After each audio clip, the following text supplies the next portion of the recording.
அவனை மாட்டாடா என் பம்பர கட்ட மண்டையா. கொஞ்ச நாளைக்கு முன்னாடி வந்து பாத்தீங்கன்னா ஒரு காணொலியில வந்து நீங்க பெரியார் யாருன்னு தெரியாதுன்னு சொல்லிருக்கீங்க. அப்போ அந்த நெறியால வந்து ஸ்ரீரங்கம் கோயிலுக்கு வெளில இருக்கவர் தான் பெரியார் அப்படின்னு சொல்லிருக்கீங்க. யார் சொல்றது? யார் அவரு? அவர் யாரு? யார் அவரு? யார் சார்? எனக்கு தெரியாது சார். ஸ்ரீரங்கம் கோயில் வாசல் ஒரு சிலை இருக்கும்னு நினைக்கிறேன். அவர்தான் இல்ல, கோவில் வாசல் எந்த சிலையும் இல்ல சார். கோவில் வாசல் சிலை இருக்குன்னு சொல்றது வெளில இருப்பான். நீங்க முன்னாடி இருக்கும் பாருங்க. சோ அது என்னன்னா நீங்க வந்து பெரியார் யாருன்னு உங்களுக்கு தெரியும், தெரியாம இருக்காது. தெரியாது. சரி இப்படி இருக்கிறப்ப தெரியாதா? தெரியும். வேண்டாம். தெரியும். நான் அதுக்கப்புறம் ஈவே ராமசாமின்னு ஒருத்தர் இருக்காரு. அவருக்கு தான் அந்த மாதிரி ஒரு பட்ட பேர் வச்சிருக்காங்க. நான் தெரிஞ்சுக்கிட்டேன். ஈவே ராமசாமி உங்களுக்கு தெரியும்ல சார்? ஈவே ராமசாமி நல்லா தெரியும். இது போதுமே. Super sir, super sir. இது போதுமே.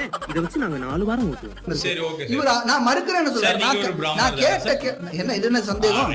இப்போ நீங்க என்னைய ஏதோ ஒரு கோயிலோட கருவறைகள் கூட்டு போயிடுங்க சார்.